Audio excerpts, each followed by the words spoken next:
رحمت والا ہے، حکمت والی قرآن کی قسم، بے شک تم سیدھی راہ پر بھیجے گئے ہو۔ کل ہم نے سورہ یاسین شریف کی تلاوت کے فضائل سماعت کیے تھے کہ جو سورہ یاسین کی تلاوت کرتا ہے، صبح کرتا ہے، شام کو کرتا ہے، قبرستان میں کرتا ہے، الگ الگ فضائل ہم نے سماعت کیے تھے۔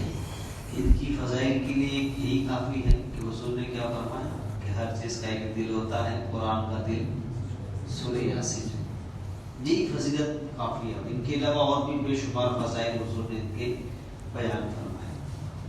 یاسین یہ حروف مقطعات میں سے ہیں، کل ہم نے سماعت کیا تھا۔ یہ اللہ تعالیٰ کا بھی نام ہو سکتا ہے، یہ حضور صلی اللہ علیہ وسلم کے بھی خاص نام ہو سکتے ہیں، اسی لیے یاسین کسی کا نام نہ رکھا جائے۔ اللہ حضرت نے تو کل اس کے بارے میں ہم نے سماعت کیا تھا، اگر یاسین کسی نے نام رکھ دیا ہے تو کیا لگا دیں؟ غلام یاسین، غلام لگا دیں، غلام یاسین نام رکھ دیں، صرف یاسین نام رکھنا منع ہے۔ آج کل بہت سارے لوگ کیا ہوتا ہے، وہ آج کل قرآن سے نام نکال رہے ہیں، قرآن سے نام نکالنے کے لیے کہتے ہیں۔ دیکھیے قرآن سے نام، آپ جیسے کوئی پڑھ رہا ہے قرآن شریف، اس کو کوئی اچھا ورڈ لگا، جیسے ہم مان کے چلے کوثر رکھ دیتے ہیں، چلے کوثر تو ٹھیک ہے، اب آگے دیکھا کوئی اگر ونہر رکھ دو نا، ٹھیک نام ہے ونہر رکھ دو تو یہ چل جائے گا۔ آگے اور دیکھیے ابتر، ابتر نام رکھ دو، یار کوئی ایسا نام نہیں ہے، کیسا رکھ دے گی؟ اب جو جس کو اس کا میننگ پتہ نہیں ہے وہ تو سوچے کہ چلو ابتر ہٹ کے نام یہ رکھ لیا جائے، ونہر نام ہٹ کے یہ رکھ لیا جائے۔ حالانکہ ونہر کا معنی کیا ہے؟ قربانی کا، اور ابتر کا معنی کیا ہوتا ہے؟ جس کی نسل ختم ہو جائے، جس کی نسل نہ چلے اس کو ابتر کر دیں، تو کیا ہم یہ نام رکھیں گے؟ اب بہت سارے لوگ کیا ہوتے ہیں کہ ہم نے قرآن سے نام نکالا ہے، قرآن سے بے شک نکال، لیکن آپ اس کا لفظ معنی بھی تو دیکھیں۔ تو نام پہلی بات یہ ہے کہ سب سے بہتر تو یہ ہے کہ ہمارے جو بزرگان دین ہیں، اسلاف ہے، صحابہ ہیں، صحابیات ہیں، جو ہے تبع تابعین ہیں، ان کے ناموں پر نام رکھنا چاہیے، انشاءاللہ اس کے فیوز و برکات بھی حاصل ہوں گے۔ ایسے اپنے جو من میں آیا ایسا نام نہیں رکھنا چاہیے، کیونکہ یاسین کسی بھی صحابی وغیرہ کا نام ہمیں نہیں ملتا ہے، لیکن آج کے دور میں لوگ نام رکھتے ہیں، اس لیے بالخصوص اس آیت کی تفسیر میں فتوی نقل کر دیا گیا کہ یاسین نام رکھنا منع ہے، اگر کسی نے رکھ دیا ہے تو غلام یاسین کرتے ہیں۔ والقرآن الحکیم، اور حکمت والے قرآن کی قسم۔ اللہ رب العزت یہاں کو قرآن کی، اور قرآن حکمت والی کتاب ہے، اس کی قسم کھا کے فرما رہا ہے کیا؟ انک لمن المرسلین، کہ بے شک تم رسولوں میں سے۔ اب یہاں پہ اللہ تبارک و تعالیٰ حضور نبی کریم صلی اللہ تعالی علیہ وسلم کے رسول ہونے کی قسم کے ساتھ ارشاد فرمایا کہ حکمت والے قرآن کی قسم، بے شک آپ رسول ہیں۔ یہ آیت کیوں اتارنے کی ضرورت پڑی؟ تو مفسرین کرام فرماتے ہیں کہ کفار مکہ نے نبی کریم صلی اللہ تعالی علیہ وسلم کی رسالت و نبوت کا انکار کیا کہ نہیں، آپ نبی نہیں ہیں، آپ رسول نہیں ہیں، کہ آپ اپنی طرف سے جو ہے اپنے آپ کو نبی و رسول کہہ رہے ہیں۔ جب کفار مکہ نے حضور کو جھٹلایا، آپ کی نبوت، آپ کی رسالت کو جھٹلایا، تو اللہ نے قسم کھا کے کہا کہ یاسین والقرآن الحکیم، حکمت والے قرآن کی قسم، انک لمن المرسلین، کہ بے شک آپ رسولوں میں سے ہیں، علی صراط مستقیم، اور آپ سیدھے راستے پر ہیں۔ یعنی آپ تو رسول ہیں ہی، اور آپ صرف رسول ہی نہیں بلکہ سید الرسول ہے نا، تمام نبیوں کے سردار ہیں۔ حضور نے کیا فرمایا؟ میں تمام قیامت کے دن تمام اولاد آدم کا سردار ہوں گا، لیکن اس پر فخر نہیں۔ حضور نے خود فرمایا میں تمام انسانوں کا سردار ہوں لیکن اس پر فخر نہیں کرتا۔ تو حضور صرف رسول ہی نہیں ہے بلکہ سید الرسول بھی ہے۔ پھر اللہ نے فرمایا علی صراط مستقیم، کہ آپ سیدھے راستے پر بھیجے گئے ہیں۔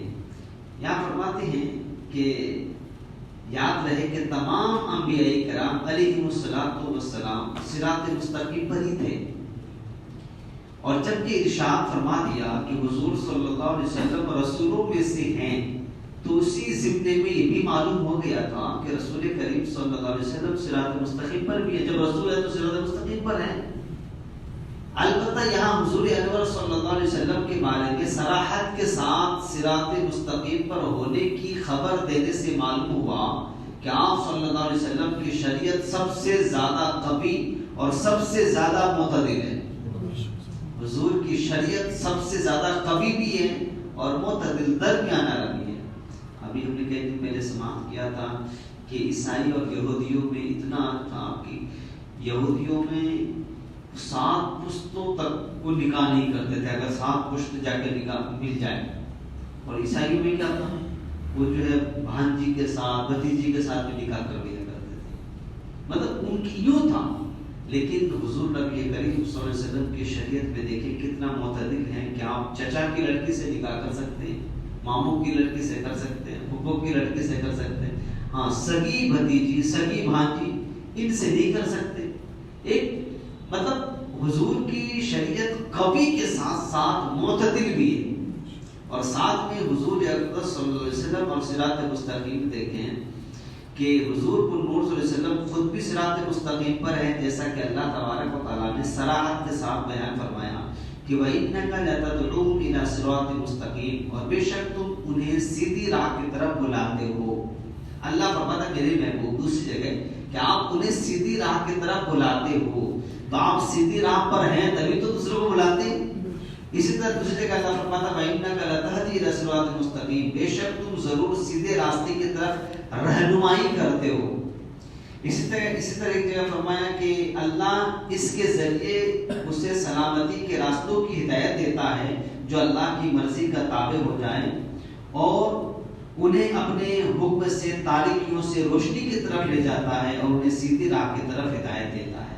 یعنی حضور خود سیدھے راستے پر ہیں، اللہ قرآن میں فرما رہا ہے کہ سیدھے راستے پر ہیں اور اس سیدھے راستے کی رہنمائی بھی کرتے ہیں۔ اب فرماتے ہیں ان آیات سے 3 مزید باتیں معلوم ہوئی۔ ایک تو یہ کہ اللہ تعالیٰ کی بارگاہ میں سید المرسلین صلی اللہ علیہ وسلم کا مقام اتنا بلند ہے کہ کافروں کی طرف سے آپ پر ہونے والے اعتراض کا جواب اللہ رب العزت خود ارشاد فرماتا ہے۔ آپ کی نبوت اور رسالت کا انکار تو اللہ نے قسم کھا کے آپ کی رسالت اور نبوت کی گواہی دی۔ دوسرا، اللہ تعالیٰ کی بارگاہ میں حضور کو نور صلی اللہ علیہ وسلم عظمت کے ایسے اعلیٰ مقام پر فائز ہیں کہ اللہ تعالیٰ نے آپ کے رسالت پر اپنے مقدس کلام قرآن مجید کی قسم ارشاد فرمائی، اور یہ خصوصیت آپ کے علاوہ کسی اور نبی کو حاصل نہ ہوئی۔ تیسری خصوصیت یہ کہ حضور اقدس صلی اللہ علیہ وسلم کی سیادت و سرداری کا وہ رتبہ عطا ہوا ہے جو کسی دوسرے رسول اور نبی علیہ السلام کو عطا نہیں ہوا۔ آگے اللہ فرماتا ہے تنزیل العزیز الرحیم، یاسین والقرآن الحکیم انک لمن المرسلین علی صراط مستقیم تنزیل العزیز الرحیم۔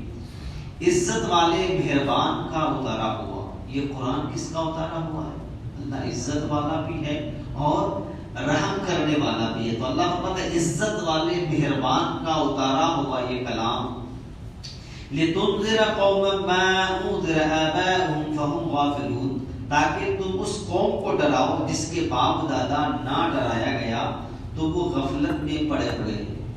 اللہ فرماتا ہے ہم نے یہ قرآن نازل کیا، اس قرآن کے ذریعے سے ان لوگوں کو ڈرائیں جن کے باپ داداؤں کو نہیں ڈرایا گیا، کیونکہ حضرت اسماعیل علیہ السلام کے بعد مکے میں کوئی نبی نہیں آئے، سالوں ہزاروں سال گزر گئے، کوئی مکے میں نبی نہیں آئے۔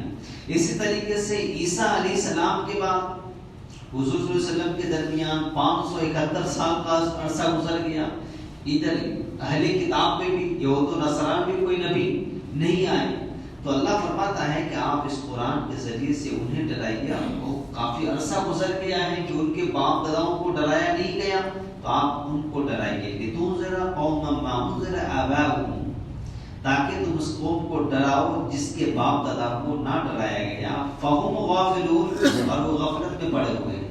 جب ان کو ڈرایا نہیں گیا، ان کو بتایا نہیں گیا احکام ان کو سکھایا ہی نہیں گیا تو غفلت میں پڑے ہوئے ہیں. تو اے میرے محبوب آپ اس قرآن کے ذریعے سے ان غفلت میں پڑے ہوئے لوگوں کو جو ہے ڈرائیے اور صراط مستقیم کی طرف جو ہے ان کو بلائیے, صراط مستقیم کا جو ہے راستہ بتائیے. اس آیت کی تفسیر میں لکھا ہے کہ نبی کریم صلی اللہ علیہ وسلم نے فرمایا کہ مجھے اس شخص پر تعجب ہو رہا ہے جو غفلت کی زندگی گزار رہا ہے اور اس کا ایک ایک لمحہ حساب لیا جائے گا. اس آیت کی تفسیر مفسر نے اس حدیث کو لکھا کہ اس شخص پر تعجب ہے جو غفلت کی زندگی گزار رہا ہے اور اس کا ایک ایک لمحہ حساب لیا جائے گا. اب ذرا ہم بھی سوچیں کہ ہمارا اگر ایک ایک لمحہ حساب لیا جائے تو کیا ہم جواب دے پائیں گے؟ ایک ایک لمحے کا ہم حساب دے پائیں گے؟ اللہ ایک ایک لمحے کا حساب لے گا. جو بھی دن رات میں ہم دن وقت گزار رہے ہیں